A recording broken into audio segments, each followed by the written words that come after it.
Sir, प्रसाद लाडनी टीका केली, कोण आहे हाके? काय तुमचं म्हणणं आहे या सगळ्या संदर्भात आणि काय भूमिका आहे? हाके कोण आहे हे प्रसाद लाडच्या बापाला चांगलं माहिती आहे. त्यामुळं हाके ज्या प्रवर्गाची भाषा बोलतोय ना प्रसाद लाड, त्या तुझ्या भाजपचा पहिला इतिहास वाचून घे. हा भाजप वाड्या वस्त्या तांड्यावरती न्यायला माननीय अण्णासाहेब डांगे, स्वर्गीय गोपीनाथरावजी मुंडे, नासफ फरांदे आणि ओबीसी मधले छोटे मोठे घटक तुमचेच नेते म्हणतात की भाजपचा DNA ओबीसी आहे. त्यामुळे प्रसाद लाड, आमच्या मागे जरी काय 2, 4, 5 माणसं नसतील आणि मला जर तू ओळखत नसशील, आपण निश्चित आमने सामने एकदा भेटल्यावर मी माझी ओळख करून देतो तुला. नाही, पण ते म्हणतात की मी ओळखत नाही, कोण आहे हाके? नाही, मी माझी ओळख करून देतो ना. कशी देणार ओळख? मी माझी ओळख प्रसाद लाड सारखा. हे बघा, प्रसाद लाडचं माझं वैयक्तिक भांडण नाही. प्रसाद लाड ही प्रवृत्ती आहे आणि ह्या प्रवृत्तीनं महाराष्ट्रामधल्या 1,00,000 तरुणांचे रोजगार पळवून नेले आणि ते शासनामधले नेलेत.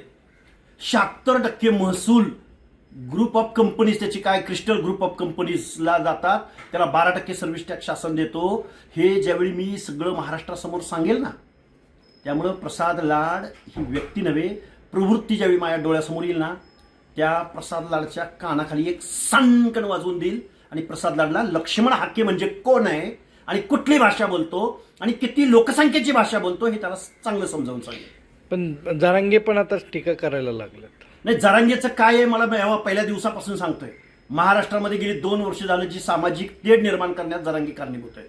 कारण आरक्षण कुणाला दिलं जातं, का दिलं जातं, हे एकदा जरांगेंनी त्याच्या सल्लागाराकडून, मराठा समन्वयकांकडून, मराठा समाजातल्या बुजुर्ग नेत्यांकडून समजून घ्यावं. आणि त्यांच्याकडून जरी त्याला समजत नसेल, माझी मीडियाला विनंती आहे, कधीतरी जरांगेला माझ्याबरोबर घेऊन या.